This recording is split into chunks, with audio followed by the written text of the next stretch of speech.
Puji Tuhan, ucapan lagu terima kasih oleh karena kasih setia Tuhan yang telah menyertai kita semuanya. Mari kita tunduk kepala dan kita berdoa.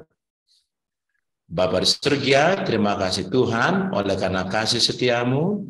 Engkau telah memberkati kami sepanjang 1 minggu yang sudah lewat. Kami sudah memasuki Sabat Tuhan yang suci-Nya Bapa. Kami sangat berterima kasih karena Kau memberikan kesempatan yang indah untuk mempelajari firman Tuhan pada malam Sabat ini Bapa. Engkau mengurapi pendeta Tilaar yang akan menyampaikan firman Tuhan, dan firman ini akan menguatkan kami menjelang kedatangan-Mu yang kedua kali ya Bapa. Engkau berkati semua perangkat yang kami gunakan, biar tidak ada kendala yang terjadi ya Bapa. Engkau berkati, biar kami dipimpin oleh Roh-Mu yang suci saya Bapa. Di dalam nama Yesus, nama-Mu telah berdoa.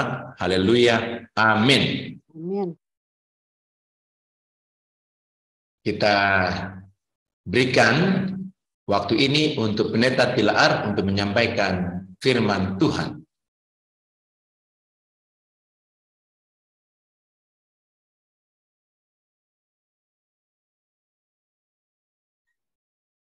Selamat sahabat, saudara-saudara sekalian. Mudah-mudahan kedengaran suaranya.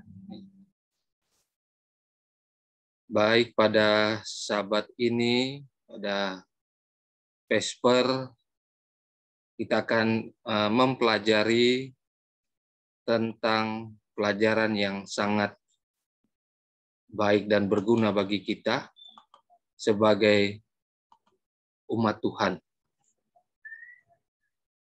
yang hidup di zaman akhir pada saat ini. Judulnya adalah Sejarah Terulang Kembali. Tentunya kita fokuskan tentang Israel kuno dan juga Israel modern sekarang ini. Kita akan melihat bagaimana penggenapan nubuatan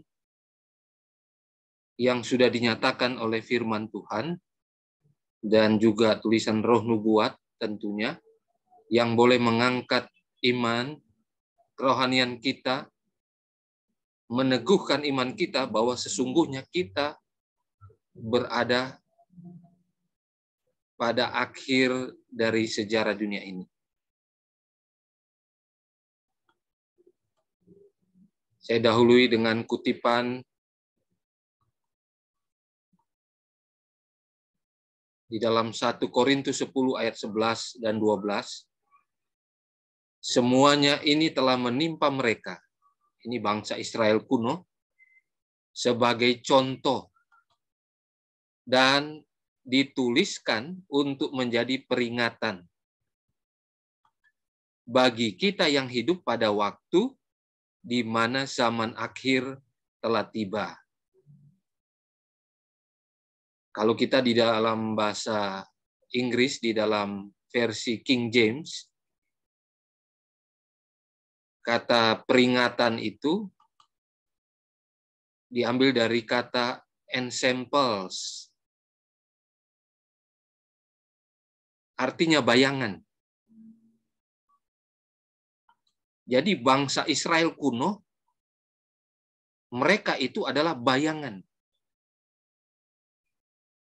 Dan yang aslinya adalah kita yang hidup di zaman akhir.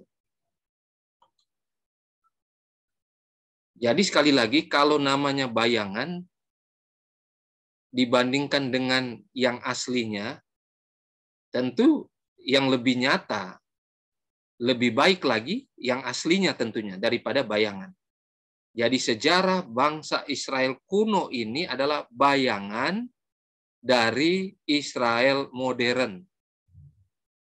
Dikatakan bagi kita umat Tuhan yang hidup di mana zaman akhir telah tiba. Kalau kita baca dalam 1 Korintus 10 ayat-ayat sebelumnya, maka kita akan melihat dengan jelas hal-hal apa yang perlu kita pelajari dari Israel kuno ini, Israel zaman dulu, yang boleh menjadi peringatan bagi kita yang hidup sekarang ini. Jadi kita lihat di sini apa yang dikatakan oleh Rasul Paulus. Kemudian kita lihat tulisan Roh Nubuat berikutnya dalam Review and Herald, April 20, 1897. Allah yang tidak dapat berubah seharusnya dengan jelas dilihat. Tuhan itu tidak berubah. Jadi kita harus bisa melihat di dalam segala hal, ya. Kesamaan perbuatan Tuhan yang lalu kepada umatnya, ini Israel kuno atau Israel jasmani, dan waktu sekarang harus dipelajari sebagai rencana dan kehendak Tuhan sendiri. Jadi kehidupan bangsa Israel yang lalu, Israel kuno,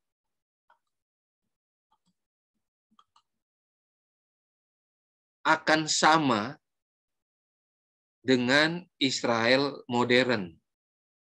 Ya, dikatakan perbuatan Tuhan dapat kita lihat di waktu yang lalu pada zaman Israel kuno, dan itu akan terjadi kepada Israel jasmani. Jadi dikatakan waktu sekarang harus dipelajari sebagai rencana dan kehendak Tuhan. Di bawah inspirasi Roh Allah, Raja Salomo ini, dia sudah menuliskan, tentunya berulang kali kita harus ingatkan ini, di bawah inspirasi Roh Tuhan, Salomo menuliskan, yang sekarang ada, dulu sudah ada. Dan yang akan ada, sudah lama ada. Dan Allah memerlukan yang sudah lalu. Di dalam kemurahan Tuhan, Allah mengulang perbuatannya yang lalu. Jadi mengapa sejarah itu terulang kembali? Karena kemurahan Tuhan. Ini sangat luar biasa. Kita harus masukkan di dalam pikiran kita bahwa pengulangan sejarah itu untuk kebaikan kita. Ini kemurahan Tuhan. Karena apa? Sudah ada contoh tinggal kita mengulang. Ya. Dia sudah memberikan kepada kita catatan perbuatannya di waktu yang lalu. Hal ini perlu dipelajari dengan cermat, bukan biasa-biasa saja, sekedar saja, tapi dengan cermat. Karena apa? Karena sejarah itu sendiri akan terulang. Oleh karena itu di dalam kutipan Roh Nubuat yang lain mengatakan, sebisanya kita seminggu sekali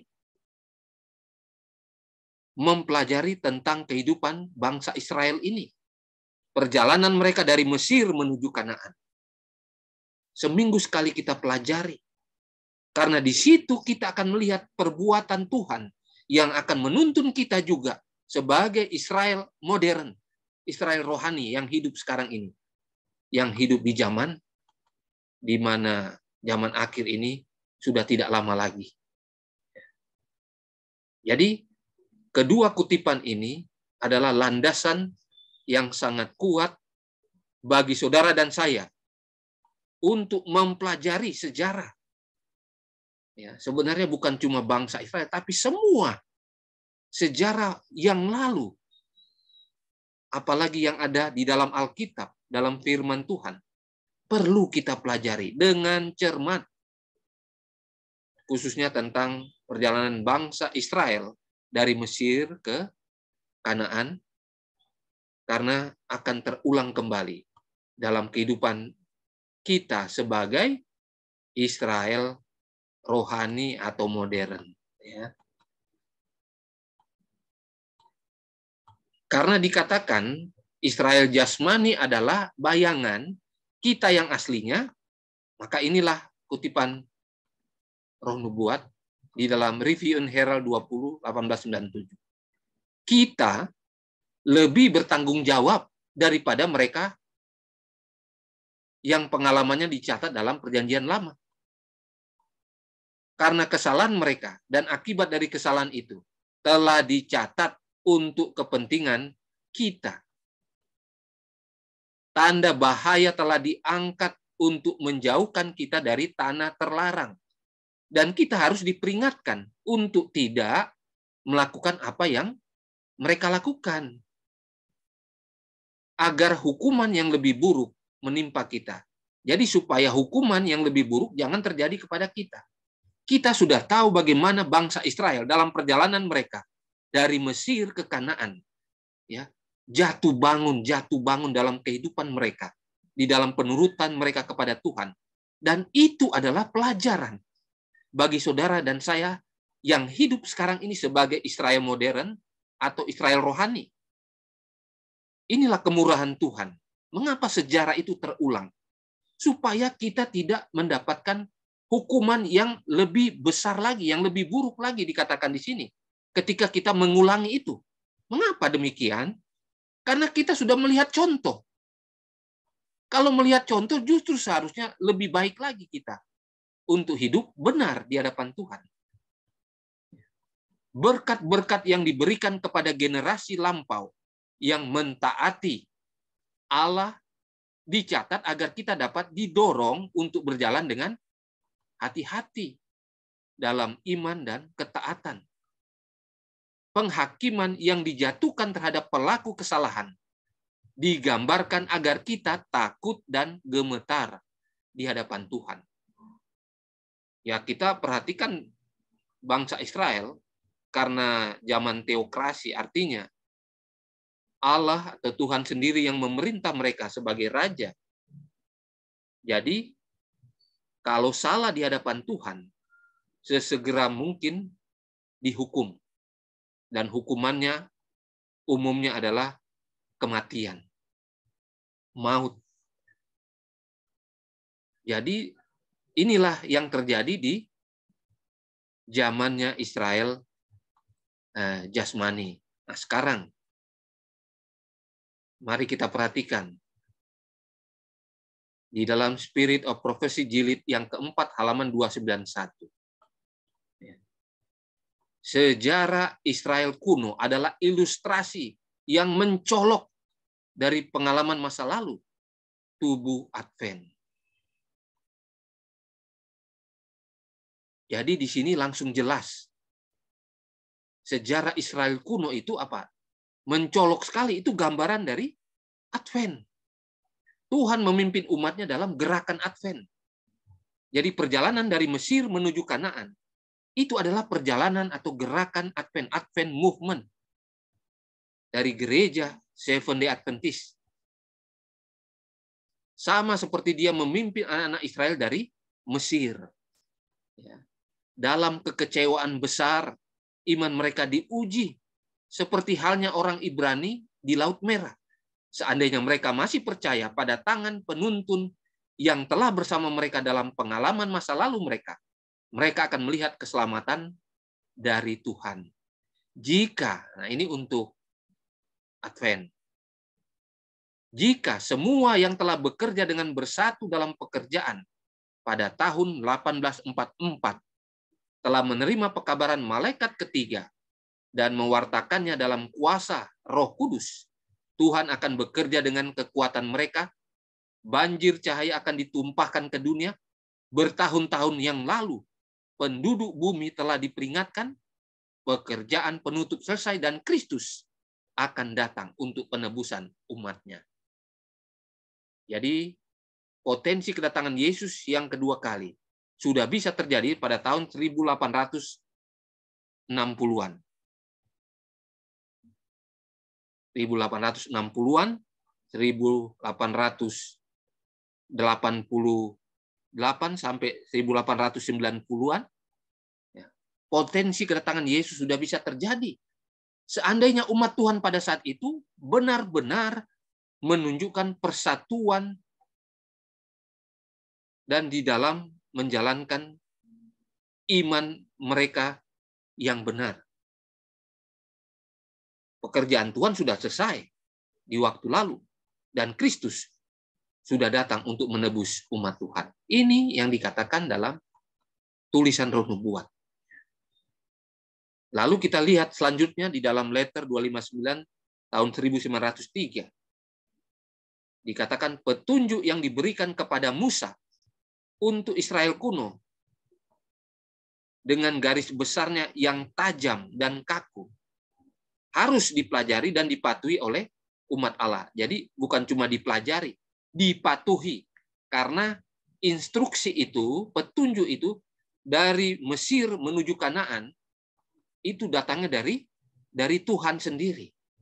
Kalau mengikuti petunjuk Tuhan, instruksi dari Tuhan, selamat. Kalau tidak mengikutinya akan mendapat malapetaka, kutuk, ataupun kematian. Itu yang kita pelajari. Dan ini harus dipatuhi, bukan cuma dipelajari oleh kita, oleh saudara dan saya, sebagai umat Tuhan yang hidup saat ini.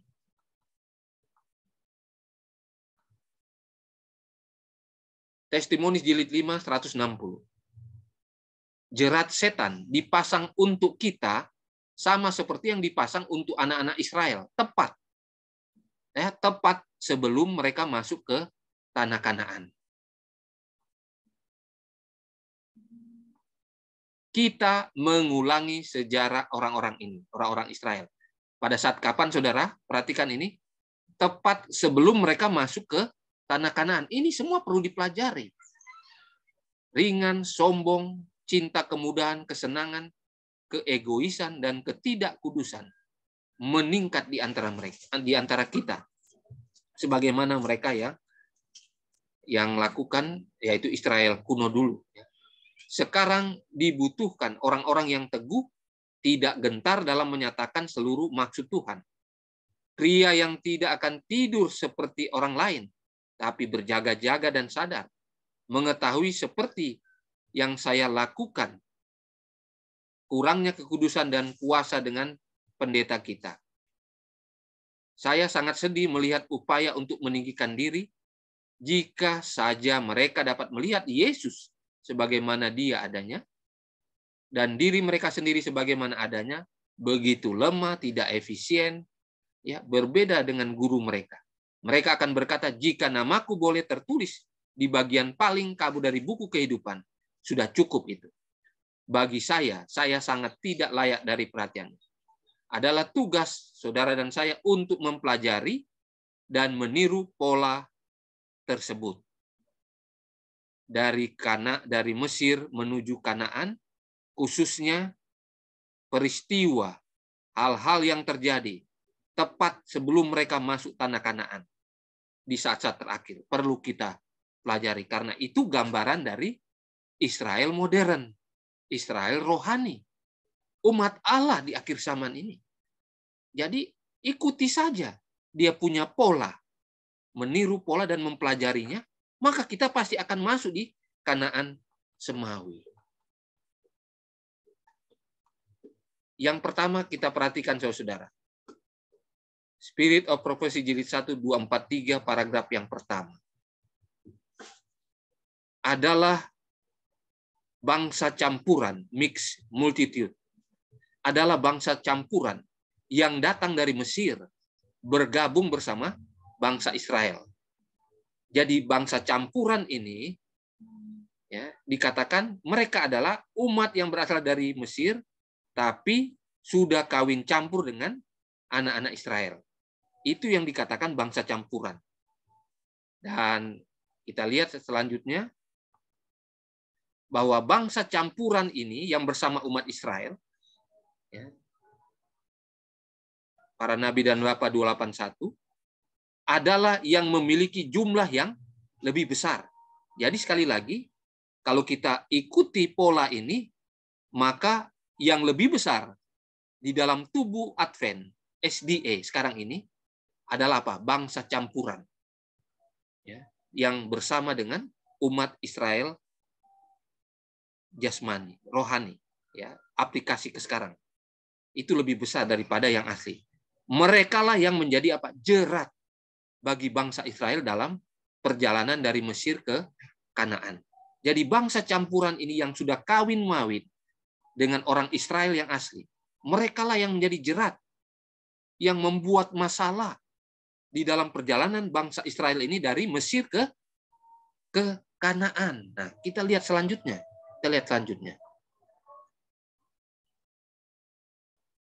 Signs of the Times, ya.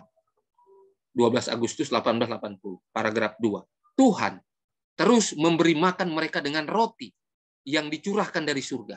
Tapi mereka tidak puas. Ini pelopornya bangsa campuran tadi. Mereka tidak puas. Nafsu makan mereka yang rusak mendambakan daging yang telah ditahan oleh Tuhan dalam hikmatnya dalam jumlah yang besar dari mereka.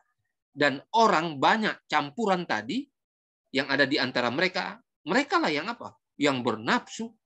Dan anak-anak Israel juga menangis. Siapa yang akan memberi kami daging untuk dimakan?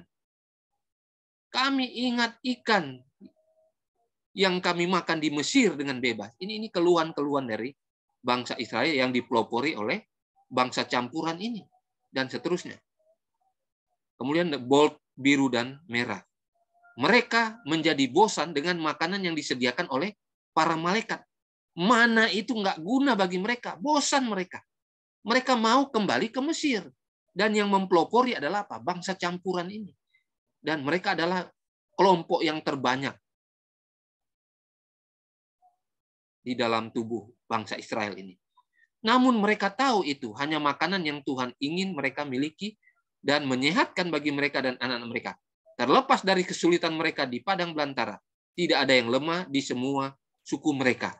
Jadi sebenarnya umat Tuhan dulu ini mereka tahu bahwa mana yang malaikat siapkan untuk mereka. Itu membawa kekuatan. Dan mereka tidak merasa lemah. Tetapi oleh karena provokasi dari bangsa campuran yang ada di antara mereka yang jumlahnya dikatakan lebih banyak daripada Israel yang asli, sehingga mereka ikut-ikutan. Mereka mau daging, mau kembali ke Mesir yang diberikan makanan yang enak-enak. Kemudian dikatakan di sini, sementara menunggu Musa yang berada di atas gunung, mereka merasa tidak sabar, mulai memberontak. Dan yang menjadi pelopor adalah yang berasal dari Mesir, yang bergabung dengan umat Tuhan. Jadi dari kutipan-kutipan Roh Nubuat ini menunjukkan bangsa campuran ini yang sudah bergabung, mereka ini yang memelopori untuk persungutan membawa umat Israel semuanya kalau bisa kembali ke Mesir. Kelompok yang besarlah yang menganjurkan kepada Harun agar membuat Allah lain, sebagaimana yang disembah di Mesir. Kita tahu ceritanya, kisahnya ini, ya, ketika Musa berada di Gunung Sinai. Mereka menunggu lama Musa turun. Dan kelompok yang besar ini, yang berasal dari Mesir, ya, bangsa campuran ini, mereka lah yang mengkompori Harun supaya membuat ilah yang lain.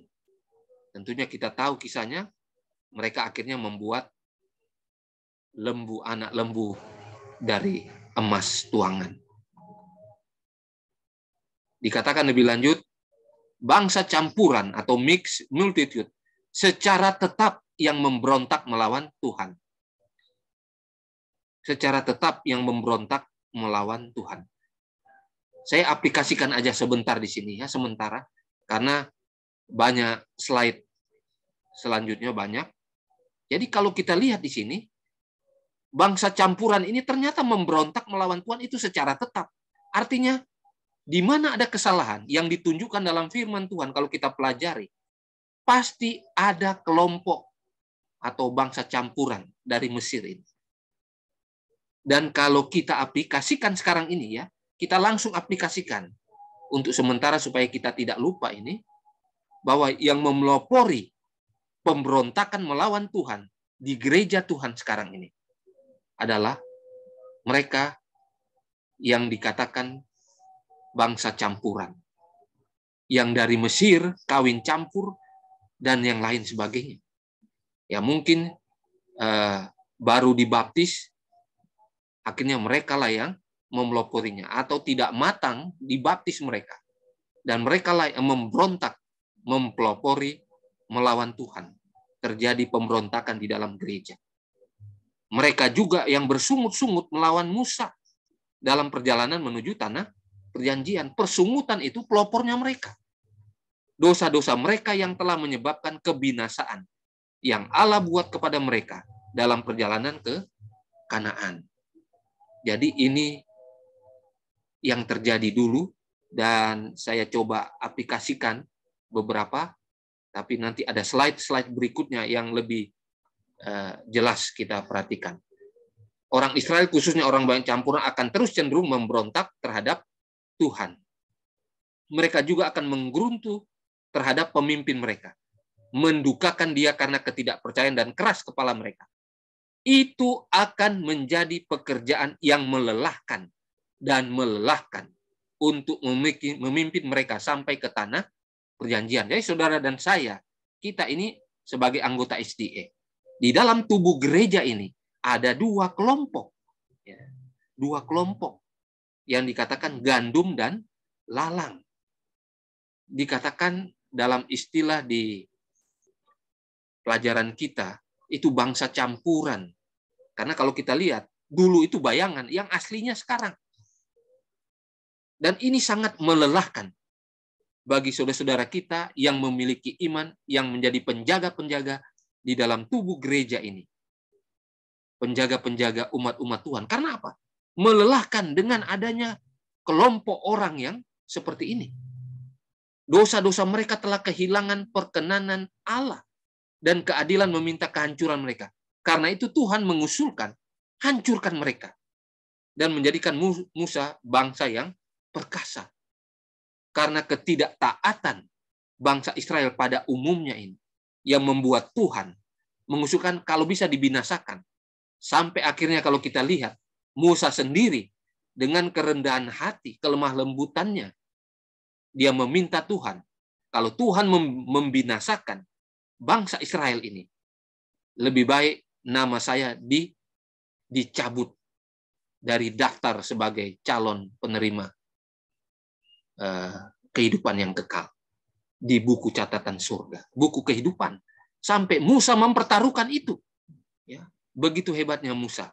Tetapi itulah sangat melelahkan memimpin orang-orang seperti ini di dalam tubuh gereja SDA, ya, sangat melelahkan. Orang banyak campuran yang datang dengan Israel dari Mesir, sumber pencobaan, masalah yang terus-menerus. Jadi saudara dan saya kalau merasakan itu, saudara sudah berada dalam kebenaran, dalam iman yang semakin hari makin, tapi saudara akan mendapatkan cobaan. Dan itu akan terus-menerus. Kalau di dalam gereja, mereka lah ini yang dikatakan orang banyak campuran. Mereka mengaku telah meninggalkan penyembahan berhala, katanya begitu. Lalu mereka menyembah Allah yang benar. Tetapi pendidikan dan pelatihan awal mereka membentuk kebiasaan dan karakter mereka. Mereka sedikit banyak dirusak oleh penyembahan berhala dan tidak menghormati Tuhan. Walaupun mereka sudah bergabung dengan umat Tuhan, bangsa Israel dulu. Tapi sebenarnya mereka punya karakter itu tidak berubah. Dari awal mereka sudah dididik supaya mereka menyembah berhala, tidak menghormati Tuhan. Dan hal-hal yang negatif lainnya. Mereka adalah orang-orang yang paling sering menimbulkan perselisihan. Dan yang pertama mengeluh. Dan mereka membuat kemah dengan praktek penyembahan berhala. Sungut-sungut mereka terhadap Tuhan. Jadi saudara, kalau saudara mau membandingkan siapa-siapa mereka yang ada dalam tubuh gereja, saudara bisa lihat siapa mereka bangsa campuran itu sebenarnya. Lihat aja. Mereka itu paling sering menimbulkan perselisihan. Kalau ada mereka, percekcokan terjadi. Kekacauan terjadi, perselisihan terjadi. Dan kalau ada suatu proyek di dalam penginjilan, yang pertama mengeluh itu mereka. Saudara perhatikan saja. Kalau dalam proyek-proyek penginjilan, pekerjaan Tuhan, lalu mereka mencari-cari alasan ini dan itu tidak mau kerja, dan lain sebagainya, mereka lah itu, perhatikan saja. Dan mereka membuat kemah dengan praktek-praktek penyembahan berhala. Ya, UUD, saudara tahu UUD? Ujung-ujungnya duit. Selalu yang dibicarakan ujung-ujungnya duit. Tidak ada roh pengorbanan. Nah, ini mereka-mereka ini. Ya, ini mereka-mereka. Dulu itu masih bayangan. Sekarang ini aslinya lebih hebat lagi daripada yang lalu. Sasaran dan penjagaan Kristus yang besar adalah gereja atau jemaat di padang gurun. Instruksi yang telah diberikan kepada anak-anak Israel ditujukan juga kepada saudara dan saya. Sebagai Israel rohani, Israel modern. Sebagai umat Allah di akhir zaman. Berbahagialah saudara dan saya yang mempelajari arahan yang diberikan kepada bangsa Israel dulu di padang gurun. Gereja SDA sekarang ini memiliki terang lebih besar daripada gereja di padang gurun. Karena yang lalu itu masih bayangan. Kita yang asli. Dan kita seharusnya memiliki terang yang lebih besar. Karena apa? Selain kita sudah ada contoh bagaimana bangsa Israel punya gerak-gerik, punya kelakuan dari Mesir ke Kanaan, kita sudah lihat contoh. Ditambah tulisan Roh Nubuat.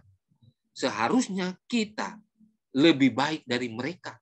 Lebih mengetahui lebih banyak hal-hal yang akan mendorong kita, memotivasi kita untuk pergi ke Kanaan Semawi. Dan itu seharusnya kita lebih baik lagi dari mereka. Seharusnya seperti itu. Manajemen perjalanan gereja di padang gurun adalah simbol manajemen gereja sampai penutupan sejarah dunia ini menuju tanah Kanaan surgawi. Jadi tadi kita diulang-ulang saudara-saudara sekalian. Pola perjalanan bangsa Israel, bangsa Mesir, bangsa Israel dari Mesir ke Kanaan. Itu perlu kita pelajari step by step. Semua hal-hal yang Tuhan arahkan, ya, semuanya harus kita ikuti. Karena apa? Manajemen perjalanan mereka itu adalah untuk kita juga sampai penutupan sejarah dunia ini. Menuju tanah Kanaan surgawi, semawi. Jadi harus kita ulang-ulang pelajari. Kemudian dikatakan di dalam perjalanan Israel dari Mesir ke Kanaan, masalah selera sampai pemberontakan merupakan hal yang perlu sekali lagi dipelajari. Dan tentunya kutipan tadi katakan ditaati, bukan cuma pelajari, dituruti. Masalah selera sampai pemberontakan terjadi di kalangan bangsa Israel. Itu perlu kita pelajari. Lalu reformasi kesehatan sangat mempengaruhi keselamatan pengikut Kristus di dunia ini. Pengikut Kristus adalah garam dan terang dunia. Tetapi ketika reformasi kesehatan, saudara yang adalah pengikut Kristus, SDA, yang mengatakan bahwa reformasi kesehatan ini adalah tangan kanan dari penginjilan. Bagaimana saudara akan menjadi garam dan terang dunia? Reformasi kesehatan saudara tidak miliki, tidak jalankan. New start itu semuanya. Ini seluruhnya reformasi, ini pertarakan semua. Saudara tidak akan berhasil membawa dunia ini, saudara tidak akan berhasil sebagai garam dan terang dunia kalau reformasi kesehatan tidak saudara miliki atau jalankan. Semuanya, bukan cuma sekedar vegetarian. New start itu, semua.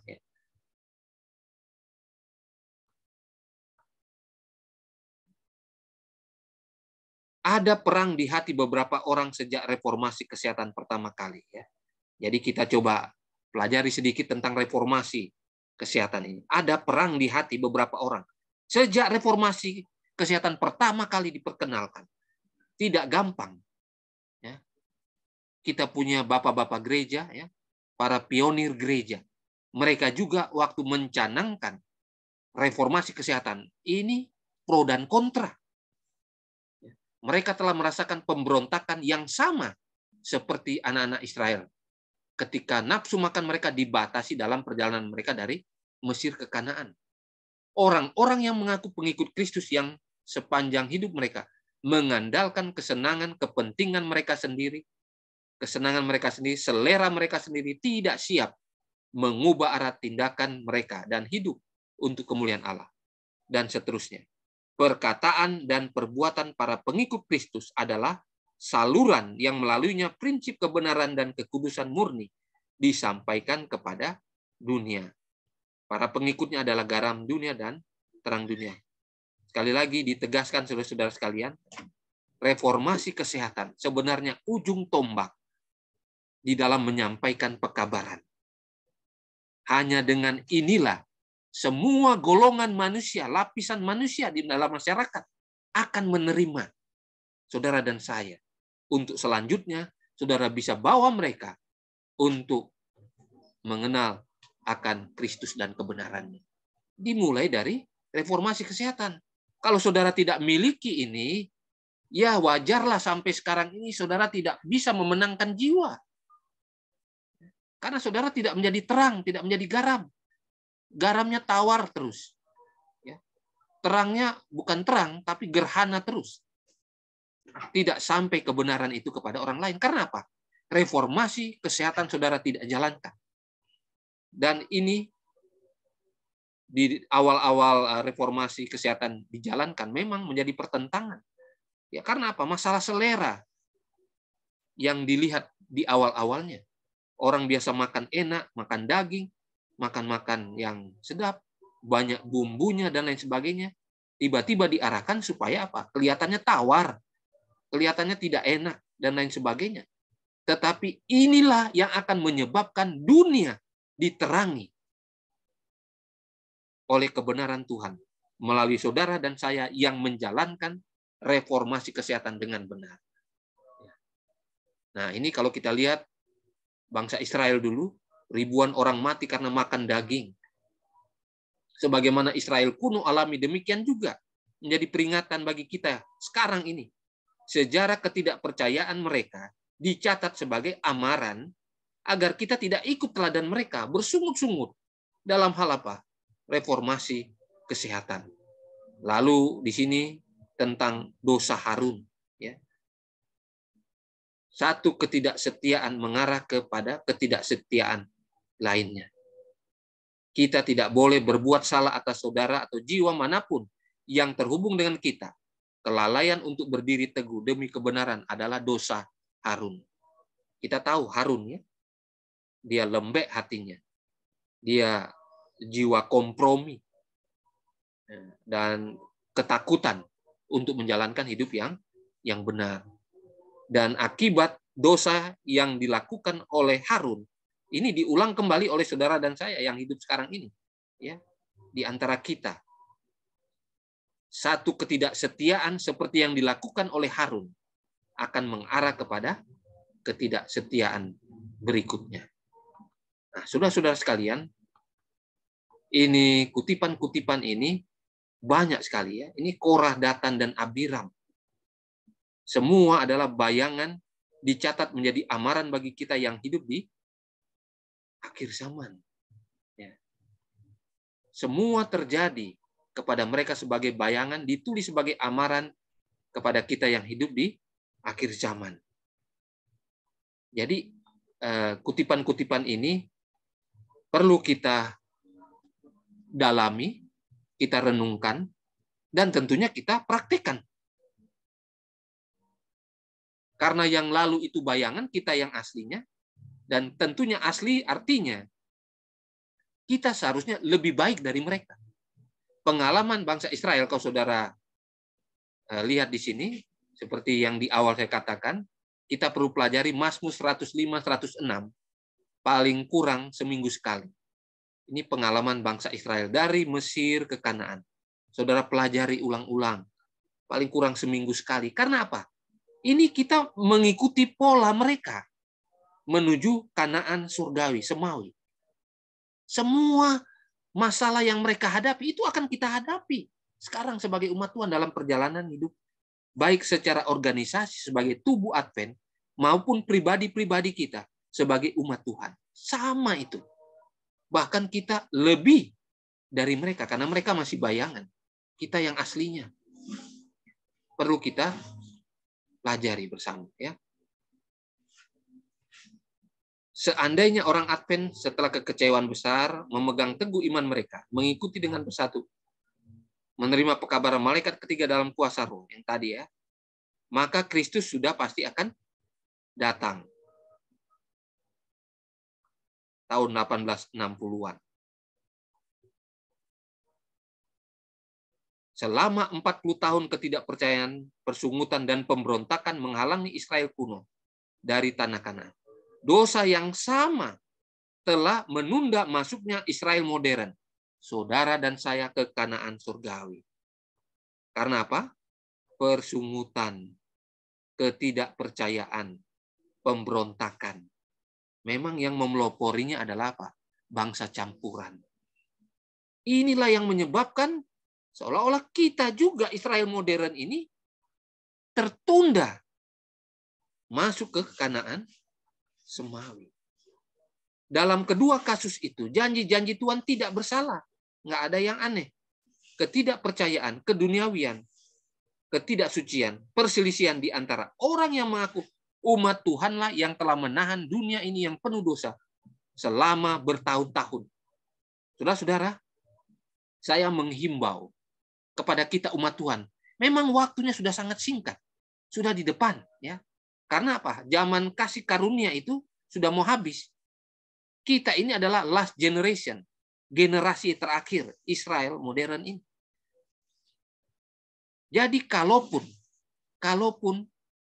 di waktu-waktu lalu tertunda memasuki Kanaan semawi, maka dalam berapa waktu ke depan tidak ada penundaan lagi.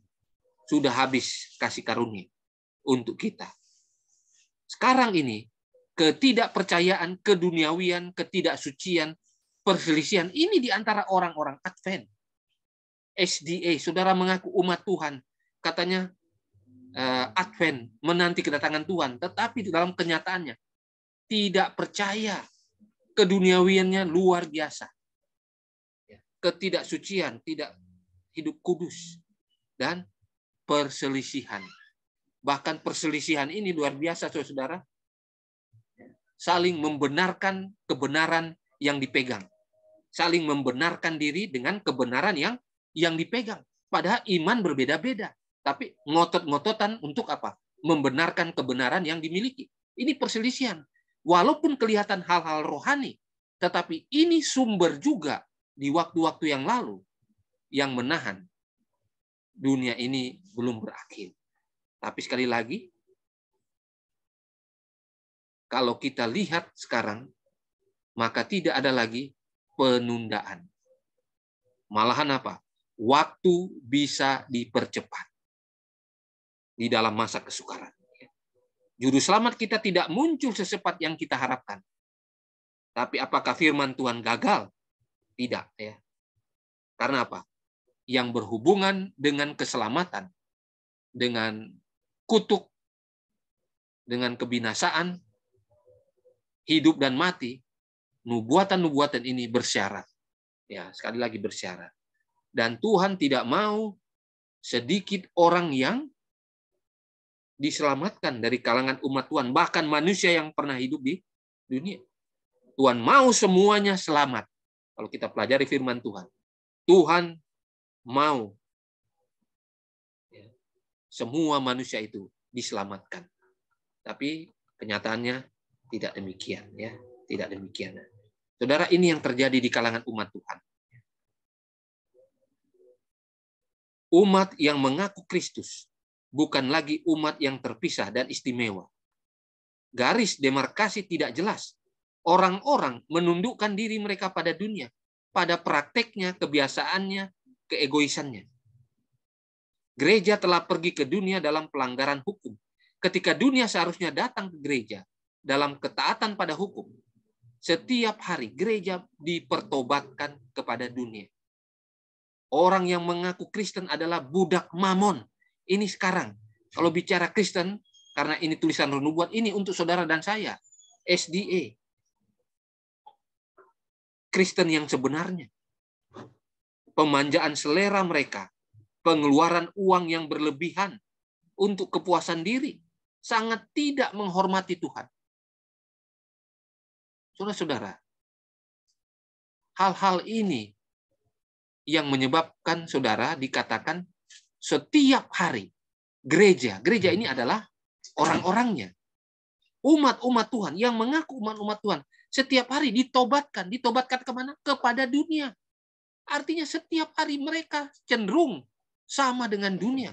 Tidak ada bedanya lagi. Ini Laodikia, saudara. Ini Laodikia. Jadi kita lihat di sini, saudara dan saya sebagai Israel modern. Ini Laodikia, saudara. Dituliskan untuk saudara dan saya yang hidup sekarang ini. Kalau kita masih suam-suam kuku, masih bersifat Laodikia, sudah jelas saudara akan dimuntahkan dari mulut Tuhan. Pekabaran kepada jemaat Laodikia, umat Allah sekarang ini, saudara dan saya, Seventh Day Adventist. Mengapa Laodikia? Mengapa suam-suam kuku? Orang-orang Kristen yang sekedar mengaku sudah menjadi seperti dunia yang tidak kelihatan bedanya. Gereja setiap hari, umat-umat Tuhan setiap hari ditobatkan kepada dunia. Bahkan dikatakan sudah menjadi seperti dunia yang tidak kelihatan bedanya. Kompromi dengan dunia sudah menjadi hal yang biasa dijalankan oleh umat Tuhan. Saudara perhatikan ini, From the Heart 138, 6 Mei. Pekabaran dari saksi yang setia, yang benar, menemukan umat Allah dalam penipuan yang menyedihkan. Sudah ditipu tapi jujur dalam penipuan. Jadi mau ditipu-tipu terus.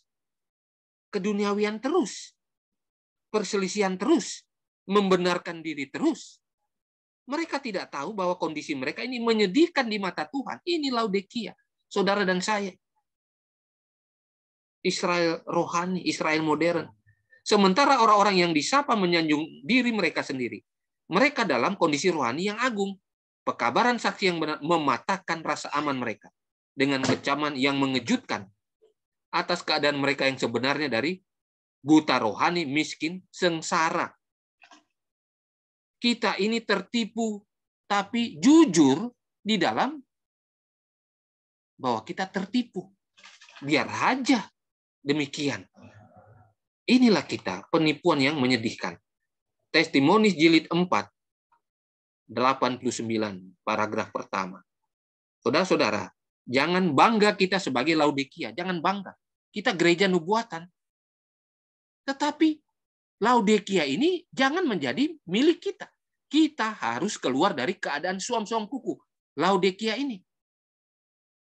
Dan mengalami pertobatan yang sungguh. Kalau tidak dimuntahkan kita. Dimuntahkan apa artinya? Kita akan gagal ke surga. Jelas. Jelas sekali ini. Keadaan kita, Laodikia, suam-suam kuku. Lebih lanjut. Peristiwa akhir zaman 31. Gereja berada dalam keadaan Laodikia, suam-suam kuku. Artinya apa? Hadirat Tuhan, hadirat Allah tidak ada di tengah-tengah kita. Bukan saya yang katakan. Tulisan Roh Nubuat. Jadi kalau saudara masih Laodikia, masih suam-suam kuku, hadirat Tuhan tidak ada sama saudara.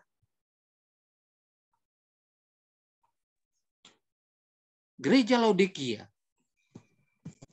sesungguhnya meyakini dan menikmati berkat Injil. Mengakui bahwa mereka kaya dalam rahmat, kemurahan, kebaikan dari Tuhan. Sementara saksi yang setia itu berkata kepada kita, Laodikia ini, kamu itu miskin, telanjang, buta, melarat. Tapi kamu ini apa? Sok. Dan kamu bangga dengan penipuan yang kamu alami. Yang merasa bahwa kita apa? Gereja yang dinubuatkan. Punya banyak berkat, kaya rahmat. Tapi kata Yesus, kata saksi yang setia, kamu itu miskin, telanjang, buta, melarat. Saudara-saudara sekalian, inilah perkara yang telah menimpa saudara dan saya, khususnya gereja di Battle Creek SDA, yang mengaku umat Allah, si pemelihara hukumnya. Testimoni jilid 3 halaman 201. Tidak ada dosa yang lebih besar di hadapan Tuhan. Sangat berbahaya, yaitu merasa sombong, merasa sudah cukup baik. Kedua dosa inilah yang paling tidak ada harapan untuk dapat disembuhkan. Saudara-saudara sekalian, Laodikia, suam-suam kuku. Keadaan suam-suam kuku. Sombong dan merasa sudah cukup. Ini dosa yang paling tidak ada harapan untuk dapat disembuhkan. Artinya apa, saudara? Kita ini sudah sangat mengkhawatirkan. Untuk bisa diselamatkan lagi nggak mungkin. Kelihatannya seperti itu, saudara. Karena paling tidak ada harapan untuk dapat disembuhkan. Mengerikan, ya? Perkataan suam-suam diaplikasikan kepada satu kelas yang mengaku bahwa mereka sangat mencintai kebenaran, tapi kurang dalam pengabdian dan semangat kekristenan. Mereka tidak berani melakukan penyerahan sepenuhnya dan sedia menerima resiko, belum mematikan segala keinginan diri agar dapat menuruti semua prinsip iman mereka. Ini Laodikia, suam-suam. Jadi, saudara-saudara, inilah keadaan kita. Ya. Testimoni jilid 1, 609. Israel modern jauh lebih berbahaya dari Israel dulu. Dalam hal apa? Dalam hal melupakan Allah karena penyembahan berhala. Karena banyak berhala yang disembah justru oleh siapa? Saudara dan saya. Secara umum sebagai pemelihara Sabat.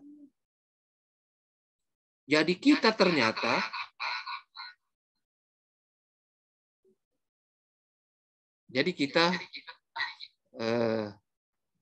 melihat bahwa Israel modern, Laodikia, ternyata lebih berbahaya di dalam penyembahan berhala. Seharusnya kita apa? Lebih baik lagi dari mereka. Ternyata apa? Benar kalau begitu. Yang Sister White lihat ke depan. Mereka yang lalu, Israel jasmani itu menyembah berhala. Tapi kita justru lebih berbahaya dalam penyembahan berhala. Ini lebih jelas lagi dikatakan oleh para pemelihara Sabat. Siapa lagi kalau bukan kita? Testimoni jilid 1, 486. Melalaikan reformasi kesehatan. Ini penyembahan berhala. Saudara pikir tidak menyembah berhala. dalam hal selera, saudara sementara menyembah berhala. Berhalanya itu selera. Melalaikan reformasi kesehatan. Karena apa? Karena bila reformasi kesehatan kita benar-benar kita ikuti, maka kita akan sempurna di hadapan Tuhan. Sempurna di hadapan semua. Surga Mulia 193. Bila orang dapat mengalahkan pencobaan dalam selera, maka ia dapat menang dalam setiap pencobaan. Saudara perhatikan, mengapa selera? Ya, reformasi kesehatan lalu selera. Ini menjadi ujung tombak bagi saudara dan saya sebagai umat Tuhan untuk bisa mengalahkan atau menang terhadap pencobaan. Ya. Mengapa Adam dan Hawa mereka berdosa? Dan setan tahu masalah selera adalah apa? Yang paling utama. Karena kalau kita sudah kalah dalam hal selera, cobaan-cobaan yang lain kita akan kalah. Jangan dibalikkan. Oleh karena itu setan mencoba juga Yesus dalam hal selera pertama kali. Tapi dia kalah. Yesus Kristus menang terhadap selera. Ya. Dalam tulisan Roh Nubuat yang lain, setan akan menggunakan ketiga cobaan yang dilakukan olehnya kepada Yesus Kristus dulu, kepada umat yang sisa di zaman akhir sebelum sejarah dunia ditutup. Dan dia akan menang banyak dalam hal selera khususnya. Karena ini ujung tombak supaya saudara dapat menang terhadap semua cobaan. Berusaha keras untuk menebus masa lalu. Tidak lagi berada dalam kondisi gereja Laodikia. Dalam nama Tuhan, kata Nyonya White, saya memanggil setiap keluarga menunjukkan warna aslinya. Dan reformasi dapat dimulai di rumah kita masing-masing. Ya, di rumah kita masing-masing.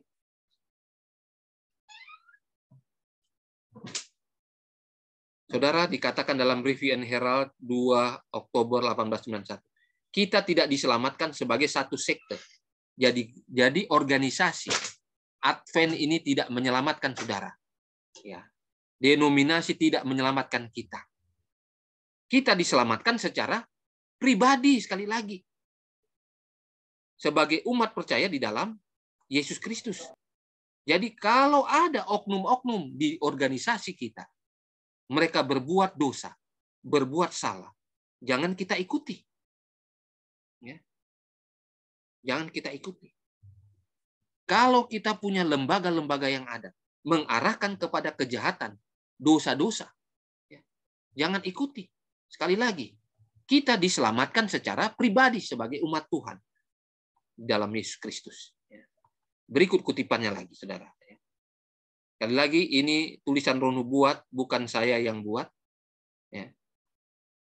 Tuhan memiliki satu gereja. Jadi yang dikatakan gereja itu bukan bangunan. Bukan bangunan. Tetapi umat-umat yang mengasihi Tuhan, memelihara perintah-perintahnya. Itu gereja. Di mana 2 atau 3 orang berkumpul bersama di dalam nama Yesus Kristus. Kata Yesus, di sana aku ada di tengah-tengah mereka. Di mana Kristus ada di antara orang yang rendah hati. Inilah gereja Kristus yang sebenarnya. Bukan bangunan. Untuk kehadiran oknum yang kudus dan tinggi yang tinggal, kekal dapat mengesahkan sebuah gereja.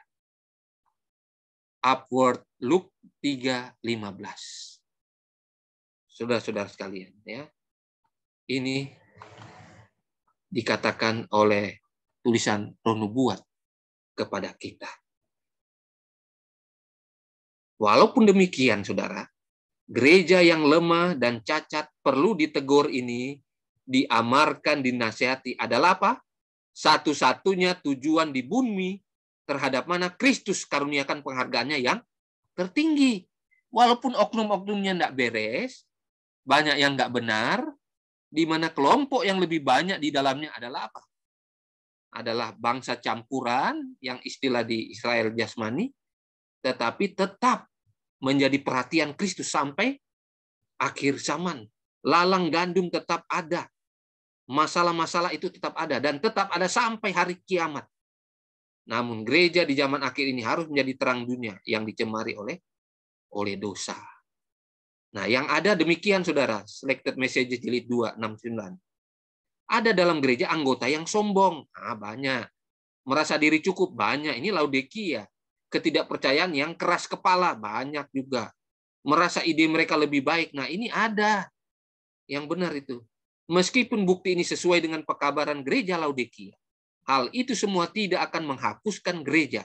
Dan tidak akan ada gereja lain lagi. Saudara perhatikan. Jadi kalau saudara merasa, oh sudah Babel ini Advent, kita keluar, nggak ada yang dikatakan oleh firman Tuhan. Pada waktunya nanti setelah masa kesukaran besar, ketika kita sudah lari, dikejar-kejar di tempat-tempat terpencil, maka organisasi gereja itu secara bangunan, secara organisasi baru tidak digunakan lagi. Kita langsung berhadapan dengan Tuhan, kita berhubungan dengan Tuhan. Jadi kalau dikatakan, oh sudah terjadi kekacauan yang luar biasa dalam tubuh gereja kita, kita keluar. Saudara perhatikan, hal itu semua tidak akan menghapuskan gereja, tidak akan ada gereja lain lagi. Jadi jangan merasa ada gereja A, gereja B, gereja C, secara denominasi. Biarlah lalang gandum tumbuh sama-sama. Nanti pada saat pemisahan yang dilakukan oleh malaikat, baru kelihatan siapa lalang, siapa gandum. Saudara, sampai di sini cukup jelas, ya, cukup jelas. Kembali, mengapa dikatakan suam-suam kuku itu mengerikan sampai Tuhan mau memuntahkan? Ini Our High Calling 348. Orang Kristen yang setengah hati ini suam-suam kuku, ya, lebih buruk daripada orang kafir. Wah, mengerikan juga rupanya. Ternyata Laodikia, saudara, walaupun nubuatan, tapi mengerikan. Karena apa? Lebih buruk daripada orang kafir. Wah, kita dikatakan lebih buruk dari orang kafir. Karena kata-kata mereka menipu.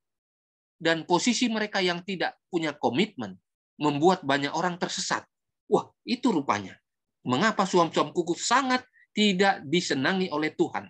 Dimuntahkan. Tidak akan selamat. Kalau sifatnya, karakternya masih demikian. Orang kafir menunjukkan warnanya. Kalau orang Kristen suam-suam kuku, dia menipu kedua belah pihak. Nah, ini dia. Dia bukan orang dunia yang baik, juga bukan orang Kristen yang baik. Di dunia dia tidak diterima, tidak baik. Menjadi orang Kristen juga dikatakan tidak baik juga. Dan dikatakan, saudara, jangan saudara merasa bangga, ya, menjadi umat Laodikia. Nubuatan. Saudara baca di bagian terakhir. Setan menggunakan yang suam-suam kuku ini untuk melakukan pekerjaan yang tidak dapat dilakukan orang lain. Nah, saudara-saudara sekalian, hati-hati kalau kita masih suam-suam kuku. Tidak dingin, tidak panas. Ya. Saudara adalah agen setan yang paling hebat. Tidak ada orang lain yang setan bisa gunakan menjadi agennya. Saudaralah yang menjadi agen setan yang bisa melakukan pekerjaan yang tidak dapat digunakan orang lain. Karena apa? Kiri kanan oke. Ya. Orang-orang kafir, orang jahat, saudara tipu. Orang-orang Kristen yang baik juga, artinya SDA yang baik juga, saudara tipu. Itulah suam-suam kuku. Sampai dikatakan tidak akan selamat kalau masih memiliki sifat seperti itu. Ya, tidak akan selamat. Yang terakhir, kita harus menerima firman sebagai otoritas tertinggi. Kita harus mengakui pemerintahan manusia sebagai tata cara penunjukan ilahi. Benar, firman Tuhan katakan, pemerintah itu dipilih oleh Tuhan. Ketika mereka mengajarkan ketaatan sebagai tugas yang suci dalam lingkungan yang sah. Tetapi ketika tuntutannya bertentangan dengan Tuhan, kita harus lebih memilih Tuhan, lebih taat kepada Tuhan. Ya, dikatakan sini jelas. Sabda Tuhan harus diakui di atas semua undang-undang manusia. Perhatikan saudara, jangan kompromi lagi. Ya. Demikianlah firman Tuhan tidak boleh dikesampingkan untuk demikian firman gereja atau demikian firman negara. Ketika itu masih sesuai dengan petunjuk ilahi, petunjuk Tuhan, hukum-hukum Tuhan, kita ikuti.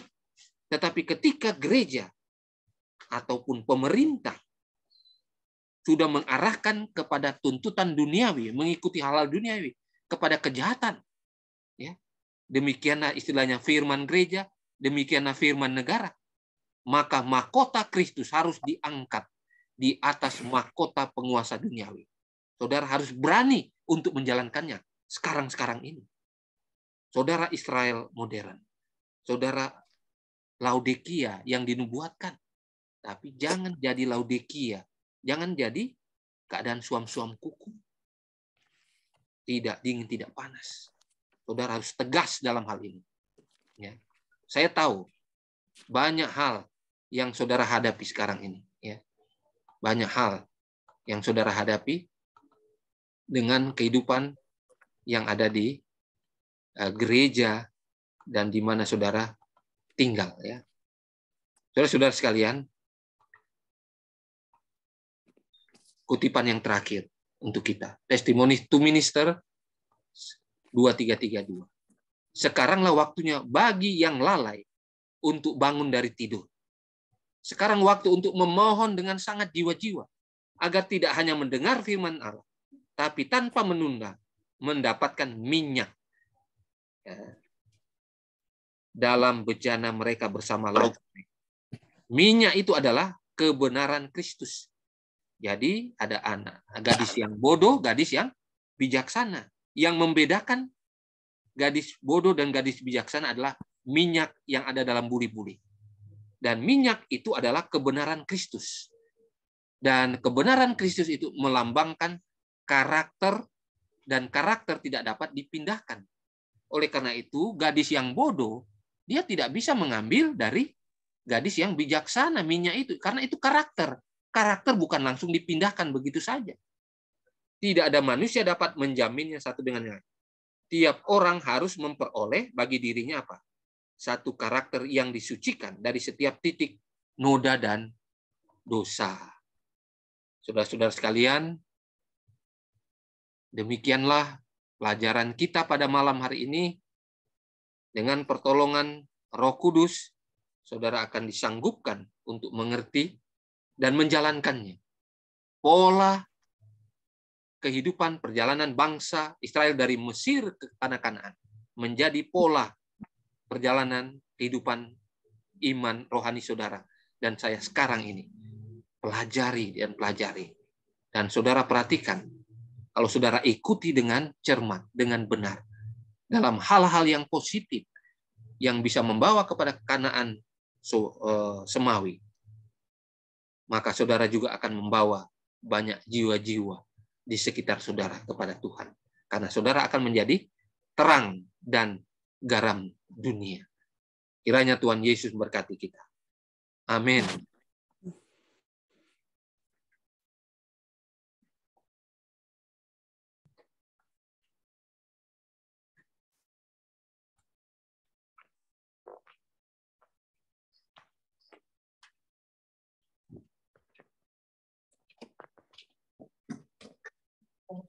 Shalom.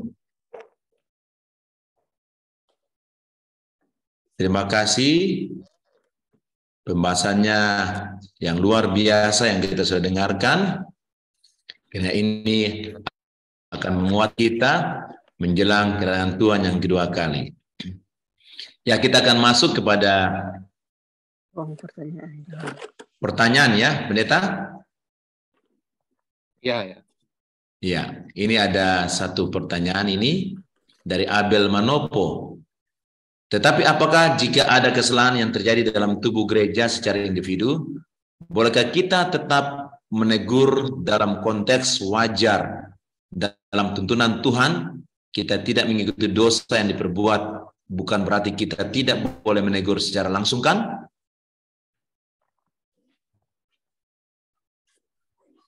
Jadi tadi dikatakan dosa Harun ya, itu dosa Harun.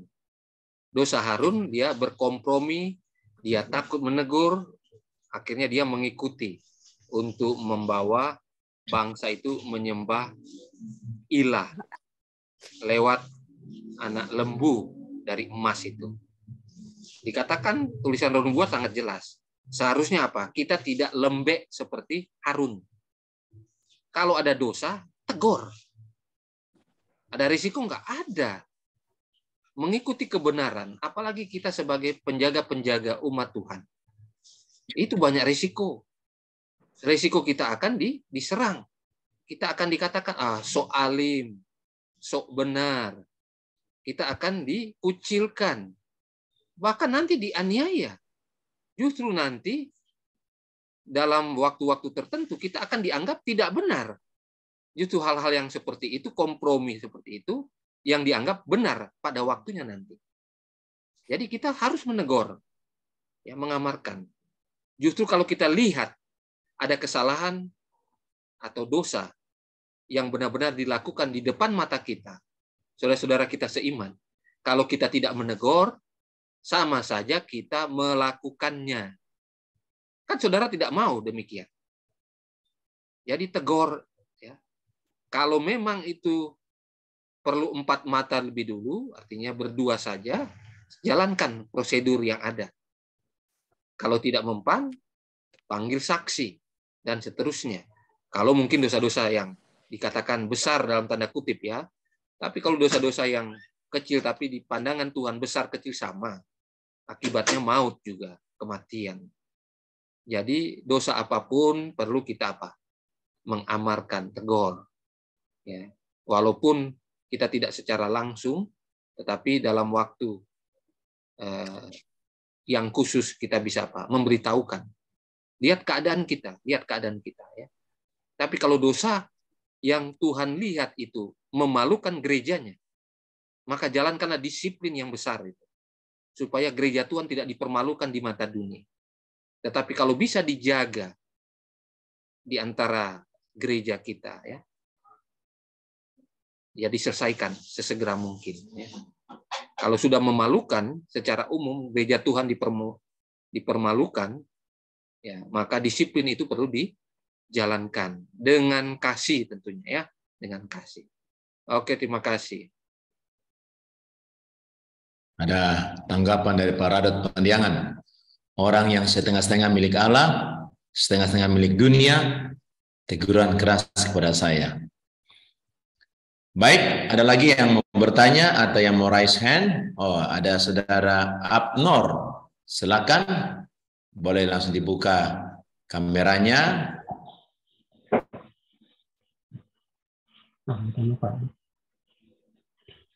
Ya, shalom. Shalom. Ya, selamat sahabat. Bersahabat. Seperti yang sudah kita ataupun pendeta jelaskan tadi, bahwa Israel itu adalah Israel kuno, dan kita ini adalah Israel modern, rohani ataupun jasmani.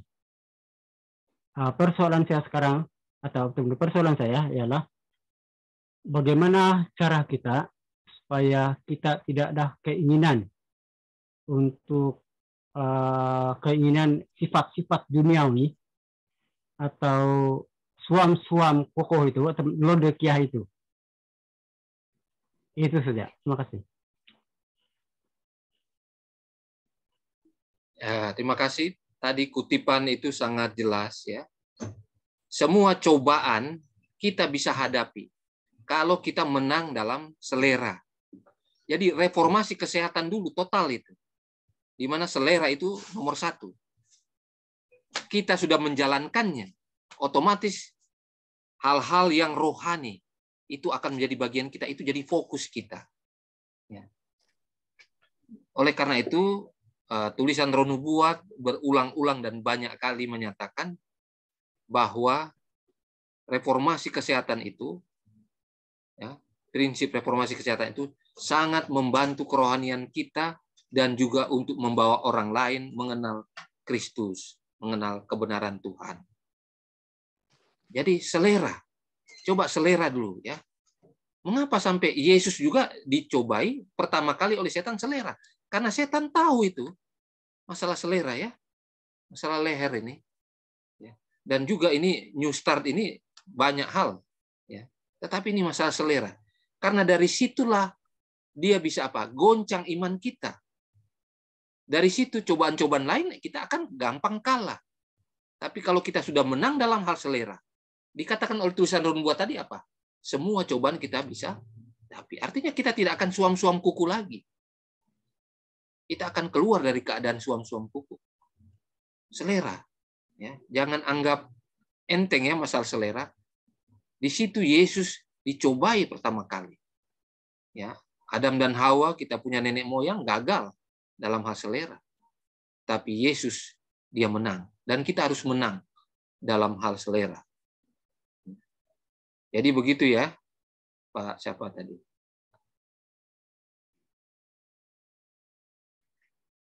Oke.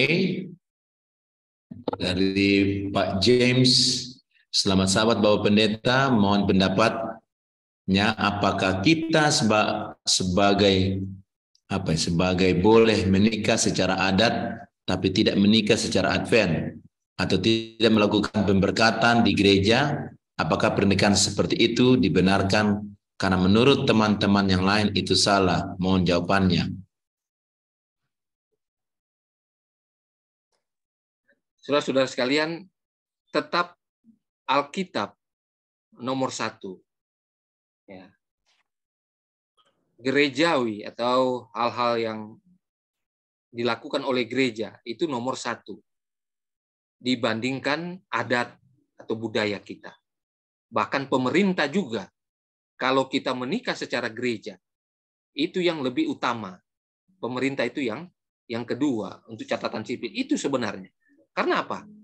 Karena yang nomor 1 di hadapan Tuhan. Itu yang harus jadi prioritas kita.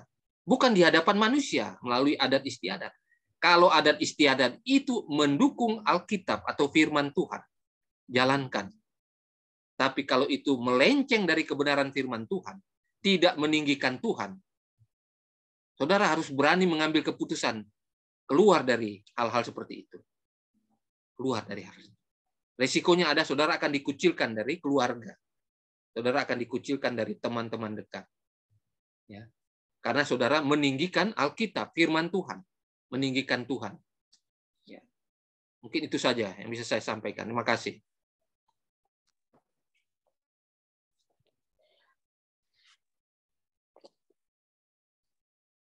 Baik, ada lagi yang mau bertanya langsung atau tulis di kolom chat?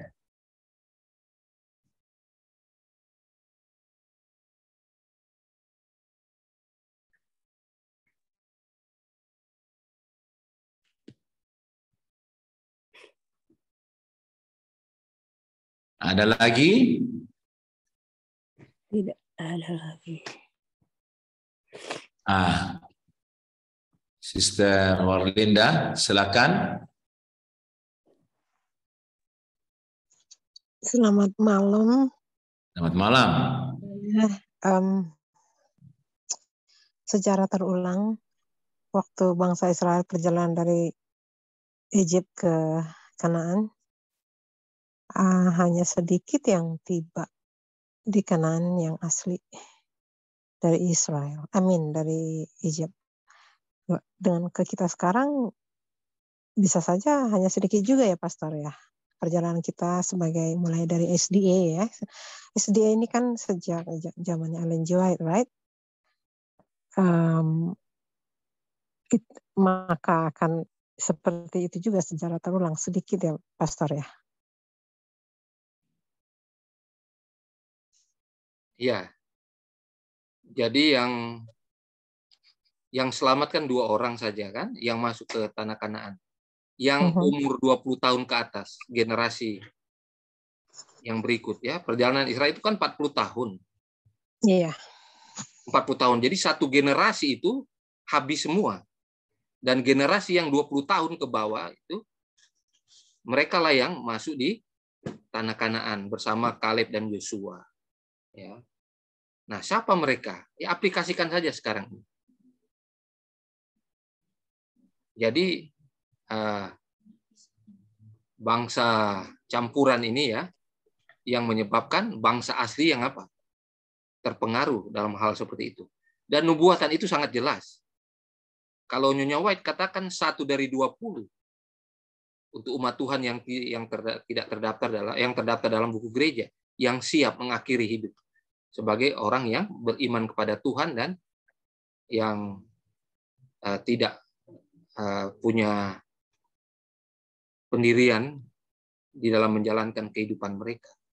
1 dari 20 yang siap. Itu juga bilang kan syukur 1 istilahnya begitu kan, dari 20. Nah, nubuatan-nubuatan ini kan bersyarat.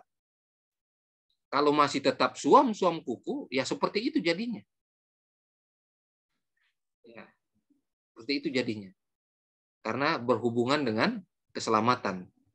Tetapi karena kita lihat keadaan sampai sekarang ini, lebih banyak yang keras kepala, lebih banyak yang senang berselisih, yang lebih banyak dunianya, ya, maka nubuatan itu akan terjadi. Malahan lebih parah lagi, 1 dari 100 bisa-bisa. Ya, 1 dari 100. Jadi kalau seperti itu terus, suam-suam kukunya, maka akan terjadilah seperti yang terjadi. Kan kalau yang lalu itu kan baru bayangan. Kalau yang asli ya lebih parah lagi. Kalau sampai dosa-dosa yang menghambat menuju ke Kanaan itu ada di dalam tubuh atau anggota-anggota SDA sekarang ini. Jadi seperti itu. Nubuatan akan terjadi sebagaimana yang lalu. Walaupun bersyarat gitu ya. Tapi kalau kita lihat ya sepertinya akan terjadi sebagaimana yang lalu. Sangat mengerikan dong Pastor ya, karena kenyataan yang kita lihat sekarang ini sejak 3 tahun penampian itu, yang menerima the system of the beast ini lebih banyak instead dibanding yang menolak itu the system, like suntikan-suntikan ini. Aku percaya Pastor kalau itu ini adalah salah satu juga penampian. Walaupun ada yang ngambilnya yang tidak mengerti, tapi ya kalau juga mereka sadar kalau itu adalah salah, bagus. Tapi kalau tetap mempertahankan, ini hanya mengikuti aturan pemerintah dan lain-lain. Nah ini saya rasa sedih sekali Pastor melihat saudara-saudara, teman-teman yang mengambil ini semua ujian ini, bisa terjadi seperti yang tadi itu, yang asli seperti orang Israel yang dari Egypt ke Kanaan itu menjadi cuman 2 orang begitu. Ya, itulah kita perlu pelajari ya. Nanti di sesi-sesi berikut saya coba membawa kita untuk mendalami ada apa di dalam tubuh gereja ini sesuai dengan nubuatan dan fakta yang ada. Kita akan lihat, kita perlu ini secara khusus. Kita akan lihat mengapa demikian. Nanti kita kupas lagi pelajarannya yang agak mendalam. Mudah-mudahan kita punya kesempatan untuk berikut lagi. Terima kasih. Oke, ada lagi?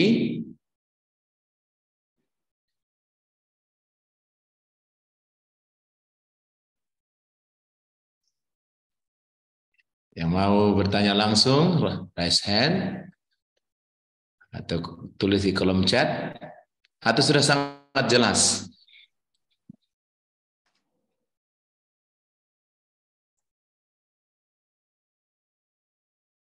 Kalau sudah sangat jelas, kita akan... Oh, ada satu lagi. Oke.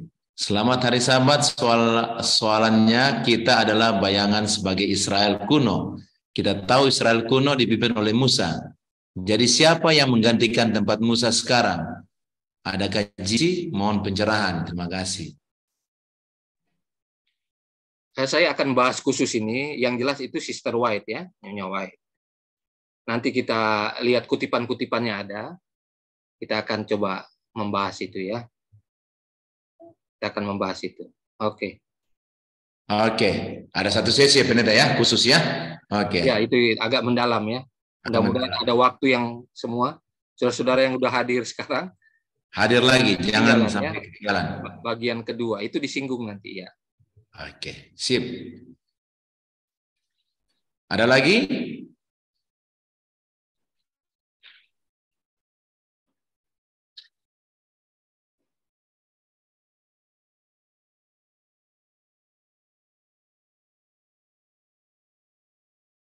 Kalau sudah tidak lagi, kita closing ya pendeta.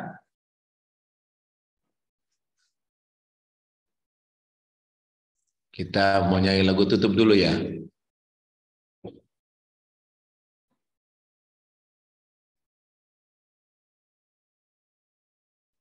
Pendeta mau closing statement dulu atau lagu tutup duluan? Lagu dulu. Oke, lagu dulu ya.